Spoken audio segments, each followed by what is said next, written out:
Hello everyone, how are you doing? This is MD Tech here for another quick tutorial. In today's tutorial, I'm going to show you guys how to enable dark mode theme on your Microsoft Word product.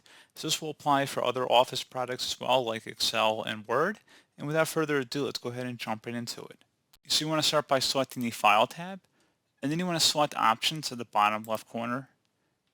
On the left side, you want to select where it says General up at the top, and then underneath, personalize your copy of Microsoft Office, and then Office Themes. Click on the drop down here, and now you can select between dark gray, black, white, use system setting, or colorful. So pretty straightforward. I'll just go ahead and set it to black, and then we're going to select OK. And there you go, guys. You've just set it to dark mode. If you wanted to set it to a gray color, you can just select Office Theme and then dark gray. And that may be what more of you guys are accustomed to.